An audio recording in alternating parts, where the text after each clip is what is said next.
جناب شاعر صاحب کے شایان شان نہ تو مائک تھا اور نہ ہی مجمع کی ذمہ غفیر تھی. حالانکہ میری دلی خواہش تھی کہ میں خود سے بلاؤں، لیکن ایک بڑے شاعر، ایک بڑے عالم کے لیے جو ہوتا ہے اور معمولی مجمع میں ان کے بلانا ان کے شایان شان نہیں ہوتے. لیکن ہمارے لیے خوش قسمتی کی بات تھی کہ میں شرما رہا تھا کہ میں جناب انجینئر شاہد صاحب کو یہاں پہ کلام کے لیے کیسے بلاؤں. لیکن یہ آپ لوگوں کی خوش قسمتی ہے کہ وہ جناب خود سے چل کر کے بھی آئے اور ایک نہیں دو کلام آپ کے سامنے بہتر انداز میں سنائے. مجھے ایسا محسوس ہو رہا تھا کہ شاید ابھی ہم مدینہ کے گلیوں میں گھوم رہے ہیں. اور ہمیں جناب انجینئر صاحب کی جانب سے شروع کے کلام میں جو میسج پیغام ملا ہے، جس میں خاص طور سے دو پیغام ہمیں دیا گیا ہے. ایک یہ ہے کہ آپسی اتحاد کو قائم رکھنا. آج کے مسلمانوں کی سب سے بدتر حالت ہے. ابھی ہم مسلمان اپنی دنیا کے اندر مسلمانوں کی آبادی دیکھی تو دوسرے نمبر پر سب سے بڑی آبادی والی کوئی قوم ہے جو مسلمان ہے. لیکن اس کے باوجود سب سے زیادہ پستہ حالت، سب سے برباد کوئی قوم ہے تو مسلمان ہی ہے. تو اس میں کئی ریزن ہے، کئی وجوہات ہے، جس میں سب سے بڑی وجہ یہ ہے کہ ہم آپس میں بٹے ہوئے ہیں. ہمارا قرآن ایک ہے، ہمارا نبی ایک ہے، ہماری شریعت ایک ہے، ہمارا قوانین ایک ہے، اللہ ایک ہے، سب کچھ ایک ہے، لیکن ہم ایک نہیں ہیں. کچھ تو ہمارے مولویوں نے ہمیں بانٹا ہے دیوبندیت کے نام پہ، تو بریلویت کے نام پہ، تو شیعت کے نام پہ. یہ میرا دیوبندیت کا جھنڈا ہے، یہ میرا بریلویت کا جھنڈا ہے، یہ میرا شیعت کا جھنڈا ہے، اور لچھے دار تقریر کر کے قوم کو گمراہ بھی کی. کچھ تو ہمارے اپنے میں بھی کمی رہی ہے، اور ہم ہیں کہ عقل سلیم ہونے کے باوجود بھی اور کسی کا دیوانہ بنتے تو ایسا بن جاتے، ایسا بن جاتے. قرآن حدیث کیا کہہ رہا ہے، سب پڑے ہو جائے. اور میرا حضرت سے کہہ دیا انقلاب زندہ باد. اور پھر کیا ہوا؟ جو مقابلہ غیروں سے ہونا تھا اپنوں سے شروع ہوا. غیروں کو تلوار نکالنے کی ضرورت نہ پڑی، نہ انہیں کچھ سیاست کرنے کی ضرورت پڑی، نہ کچھ سازش کرنے کی ضرورت پڑی. ہمیں خود کے گردن کاٹنے کے لیے خود ہی کافی ہو گئے. آج دنیا کی تاریخ کو دیکھیں، یہ غزہ پٹی کا جنگ ہو رہا ہے، فلسطین کے اندر جو جنگ ہو رہا ہے اس کا تھوڑا جائزہ لے. حالانکہ میرا یہ موضوع نہیں تھا، لیکن جناب شاعر صاحب کے شعر نے ہمیں اس بات پہ مجبور کیا کہ میں تھوڑی ان کی تشریح کر دوں آپ کے سامنے.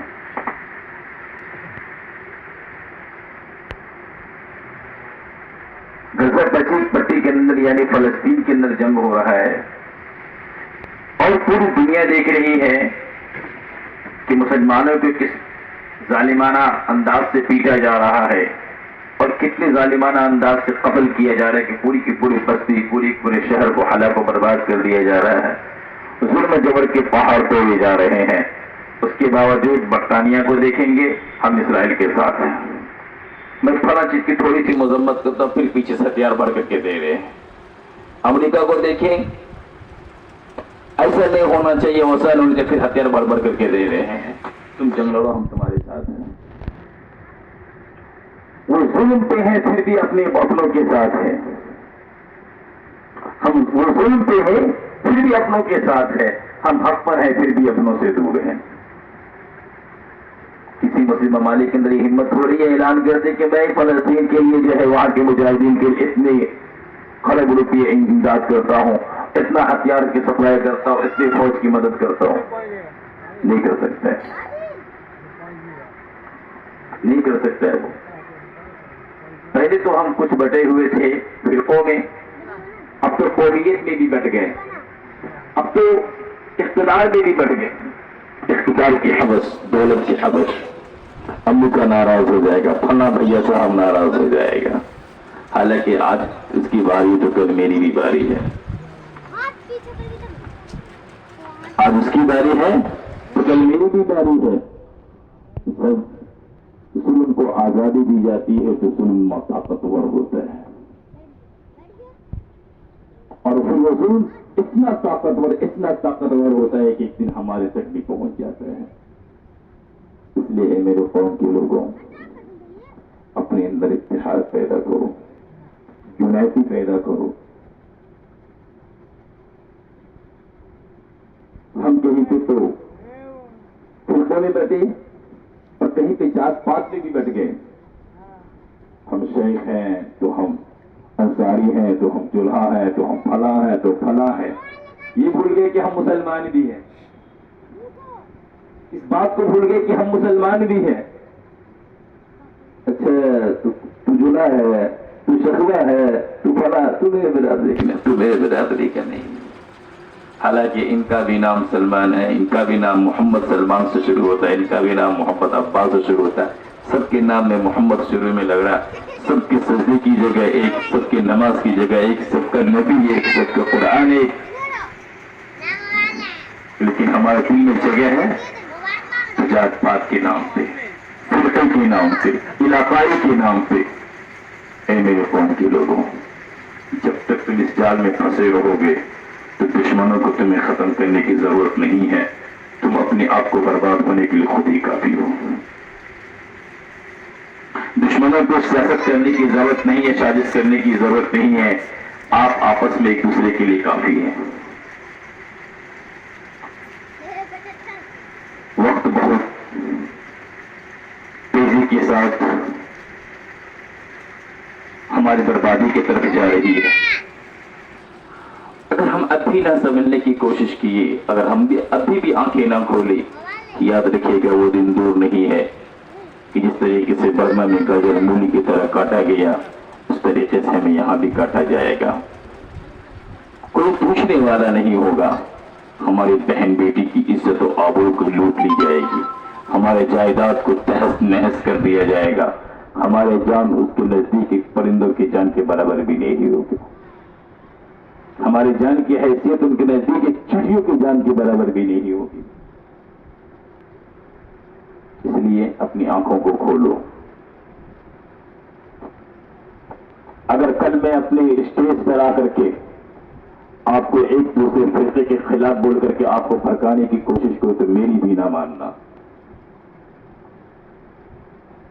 آپ میرا بھی نہ مانیے گا۔ 8-9 تقریباً 10-11 مہینے میرا یہاں پہ ہو گیا ہے۔ ہمارے ہمیشہ آپ جمعے کے بیان میں اصلاحی بات تو سنتے ہوں گے ضرور، لیکن کبھی کسی فرقے کی بات نہیں سنتے ہوں گے، کیونکہ ہم نے تو آپس میں ہی یہ بیچارے قوم تو نادان ہوتے ہیں۔ اسٹیج کا ملا کہ ہم بادشاہ بن بیٹھے، بس ہماری واہوائی ہونی چاہیے، اس کے لیے ہمیں جو پکنا پڑے پک دے، امت کا بیڑا غرق کرنا پڑے کر دے، بس میری واہوائی ہو جائے۔ اور جو جتنا زیادہ پرواپن کی باتیں کرتا ہے اس کو داد بھی اتنا ہی زیادہ دیتے۔ فلاں مولوی صاحب ہلا کے رکھ دیا پکڑ کر کے، ارے وہ ہلایا نہیں، تمہیں ہلا کر کے رکھ دیا، وہ تمہاری زمین کو بانٹ کر کے رکھ دیا تمہیں۔ ان کے پاس اور بھی اصلاح کی باتیں کرنے کی تھی، وہ چاہتا تو تمہیں شراب کی برائی تمہیں بتا کر کے جاتا، وہ چاہتا تو تمہیں جہیز کی برائی تمہیں بتا کر کے جاتا، وہ چاہتا تو تمہیں جھوٹ کیا چیز اس کی برائی تمہیں بتا کر کے جاتا، وہ چاہتا تو تمہیں والدین کی فرمانبرداری بتا کر کے جاتا، وہ چاہتا تو تمہیں اللہ کی اطاعت کرنے کے لیے بتا کے جاتا۔ انہوں نے بتا کے کیا کیا؟ دیوبندیت ایسا ہوتا ہے، تو کوئی دیوبندی والا ہے تو بریلویت ایسا ہوتا ہے، وہ کافر ہے، وہ کافر ہے۔ دیوبندی نے بریلوی کو کافر کہا، بریلوی نے دیوبندی کو کافر کیا، سنی نے شیعہ کو کافر کہا، شیعہ نے سنی کو کافر کہا، مسلمان کون بچا؟ اور مسلمان بچا ہوئی؟ جنت کس کے لیے بنی؟ تو مسلمان کون بچا؟ اے میرے قوم کے لوگوں، آنکھیں کھولو، اتحاد پیدا کرو۔ دوسری ہماری بربادی کی سبب یہ ہے کہ ہمارے پاس ایجوکیشن نہیں ہے۔ ہم آنکھیں کھولتے ہیں، بازاروں کی طرف جاتے ہیں، مارکیٹ میں جاتے ہیں، ضروریات پڑی آفس میں جاتے ہیں، کون بیٹھا ہے؟ سکندر بیٹھا ہوا ہے، جے پرکاش بیٹھا ہوا ہے، رمیش بیٹھا ہوا ہے،